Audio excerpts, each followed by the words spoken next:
Shalom Bapak Ibu Saudara yang kasih dalam Tuhan Yesus Kristus. Selamat datang di Sabda Bagi Anda bersama saya, Pastor Marcel Kanon. Dan ini satu kehormatan bagi saya untuk bisa membagikan kebenaran firman Tuhan. Mari kita belajar bersama-sama terus menerus. Saya seringkali berkata begini, selama saya belajar, dan ini udah lama sekali, saya semakin sadar bahwa saya tetap harus belajar. Bahwa kita belajar terus sampai Tuhan Yesus datang kembali. Atau sampai kita mati.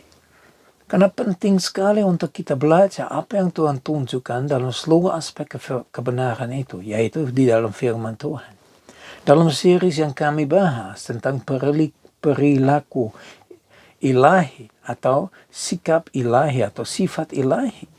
Seberapa jauh kita benar-benar mempelajari dan kita bukan hanya mempelajari, bukan hanya mendengarkan, tetapi seberapa jauh kita menjalankan kebenaran firman Tuhan ini. Ya, kita seringkali memperkatakan firman Tuhan, mungkin seringkali kita mendengarkan firman Tuhan, tetapi seberapa jauh kita benar-benar menjadi pelaku daripada firman Tuhan. Dan kami sudah bahas ya, begitu banyak karakteristik atau begitu banyak sifat tentang yang disampaikan oleh Paulus kepada umat yang ada di Roma. Ya, di dalam Roma pasal yang ke-12. Nah, kita sudah sampai ayat yang ke-14, Ya, ayat yang ke-14 dan di dalam firman Tuhan. Di dalam ayat yang ke-14 dikatakan begini. Berkatilah siapa yang menganiaya kamu, berkatilah dan jangan mengutuk. Yang pertama kita lihat, berkatilah ya siapa yang menganiaya kamu. Sesuatu yang tidak mudah untuk kita lakukan, karena seringkali kita mau melawan. Yaitu kedagingan kita. Kita nggak terima ya kalau ada orang yang menganiaya kita. Kita mau lawan, emosi kita keluar, ya, pikiran kita yang keluar, kedagingan kita yang keluar, dan kita mau lawan orang-orang. Padahal firman Tuhan dengan jelas berkata, berkatilah siapa yang menganiaya kamu. Nah, Bapak Ibu Saudara yang kekasih dalam Tuhan Yesus Kristus, saya ingin baca di dalam Lukas pasal yang ke-6.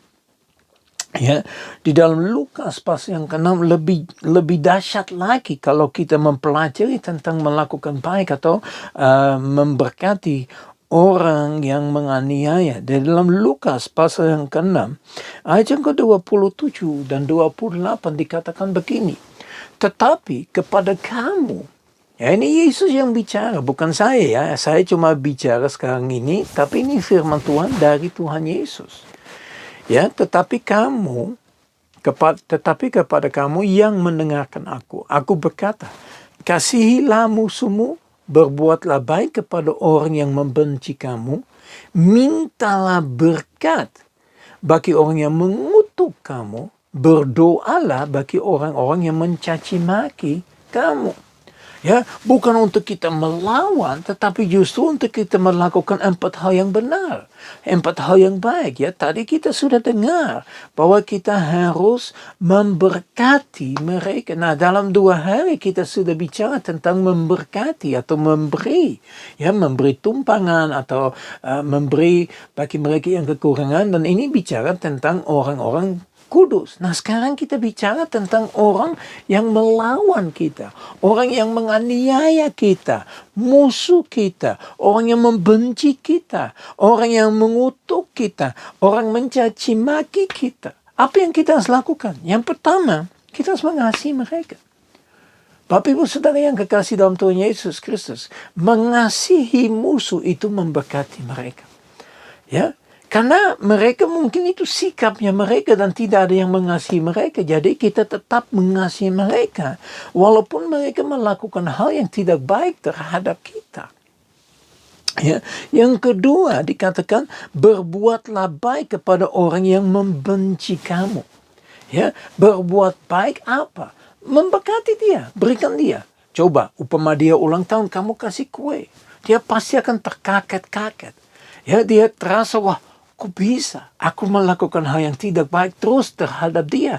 Malahan dia tetap memberkati saya. Dia malahan ingat ulang tahun saya. Dia malahan berbuat sesuatu yang baik bagi saya. Saya percaya orang itu akan terheran-heran, akan geleng kepala. Kok bisa? Kenapa kita bisa? Jujur ngomong, kita tidak dapat melakukan itu dengan kekuatan kita sendiri. Kita membutuhkan penolong. Penolong itu ya Roh Kudus. Roh Kudus menolong kita untuk bisa melakukan baik bagi mereka yang membenci kami. Ya, kita lihat banyak firman Tuhan yang bicara tentang orang yang dibenci dan sebagainya. Ya, makanya Tuhan berkata, mari kita berbuat baik kepada mereka yang membenci kamu.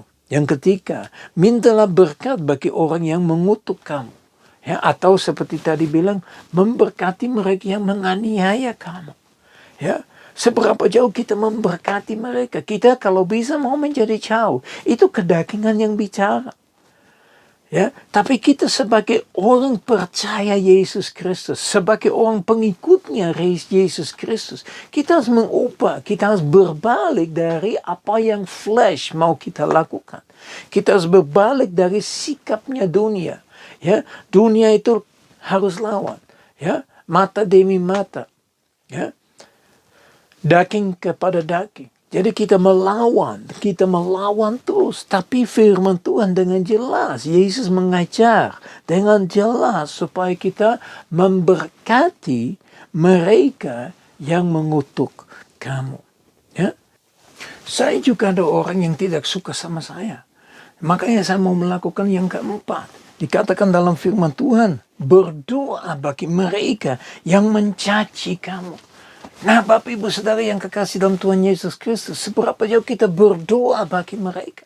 Kita berdoa seperti Yesus lakukan di kayu salib, di mana Yesus memperkatakan bagi mereka yang menganiaya dia, bagi mereka yang menaruh dia di kayu salib, bagi mereka yang ambil bajunya dan membagikan dan sebagainya. Dia berkata apa? Tuhan, ampunilah mereka. Karena mereka tidak tahu apa yang sedang mereka berbuat. Ya Bapak Ibu Saudara yang kekasih dalam Tuhan Yesus Kristus. Banyak orang tidak tahu apa yang mereka sedang berbuat. Mereka mengizinkan dipakai untuk melawan yang benar. Ya, mereka izinkan iblis pun memakai mereka. Ingat satu ketika Petrus ya dengan sikapnya tegas berkata kepada Yesus, tidak, Anda tidak akan mati. Dan Yesus bilang, enyahlah daripadaku, hei kau iblis. Ya, karena Petrus sudah mengizinkan kuasa kegelapan masuk untuk melawan si Yesus. Nah, ada hari-hari ini banyak kuasa kegelapan ada. Kita sadar bahwa peperangan kita bukan melawan darah dan daging, tapi melawan kuasa kegelapan yang ada. Roh antikris yang ada di sekitar kita. Itu yang kita perangin. Kita nggak perangin manusia, makanya kita harus berdoa bagi mereka. Kita berdoa bagi keselamatan mereka, supaya mereka memperoleh kasih karunia Allah, di mana mereka tidak dibinasakan, tapi mereka dapat memperoleh hidup yang kekal. Anda mungkin kata, pastor Anda tidak tahu betapakah aku dianiaya. Puji Tuhan. Karena ini menunjukkan bahwa Yesus mengasihi kau. Dan karena Yesus Anda dianiaya. Lain kalau Anda dianiaya karena memang salah. Tapi kalau Anda dianiaya karena Anda anak Kristus. Karena Anda Allah. Ya, karena Anda percaya dan Anda terlibat dalam keluarga Kristus. Dan Anda dianiaya. Mari Anda belajar untuk berdoa bagi mereka. Ya Bapak Ibu Saudara yang kasih dalam Tuhan Yesus Kristus, itu sesuatu yang sangat amat penting. Ya, bukan kita hanya mau mendengarkan firman-Nya, tapi mari kita menjadi pelaku daripada firman Tuhan yang sudah dicantumkan di dalam Lukas pasal yang ke-6. Ya, kita berbuat baik kepada mereka yang menganiaya, ya, yaitu kita mengasihi musuh, kita berbuat baik kepada mereka yang membenci kamu, minta berkat bagi mereka yang mengutuk kau, dan yang terakhir berdoalah bagi orang yang mencaci kamu. Mari kita berdoa.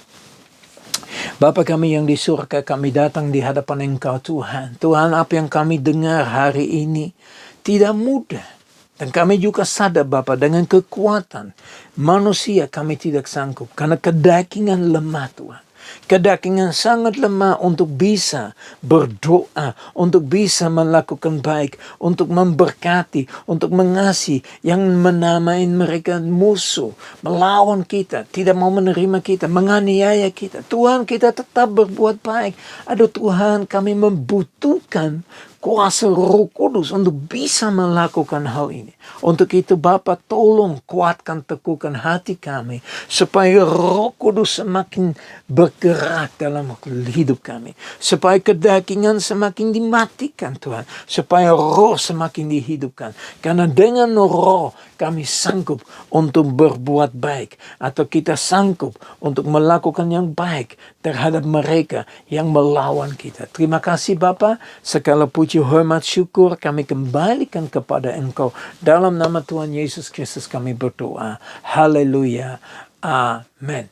Ya Bapak Ibu Saudara yang kasih dalam Tuhan Yesus Kristus, saya berdoa supaya berkat dari Allah Bapa kami yang di surga, kasih yang sempurna di dalam Yesus Kristus, persekutuan yang manis dengan Roh Kudus, menyertai kita semua mulai saat ini, sampai Maranatha Tuhan Yesus datang kembali, bahkan sampai selama-lamanya. Ya Bapak Ibu Saudara yang kasih dalam Tuhan Yesus Kristus, mari kita sama-sama katakan, amin, haleluya. Tuhan itu luar biasa. Tuhan ingin membentuk kami untuk kami semakin menjadi seperti Yesus. Kalau Yesus di kayu salib bisa berkata, Bapa ampunilah mereka. Saya percaya, saudara dan saya sanggup untuk melakukan hal seperti itu. Bahkan lebih besar daripada itu. Tuhan Yesus memberkati, sampai ketemu besok. Shalom.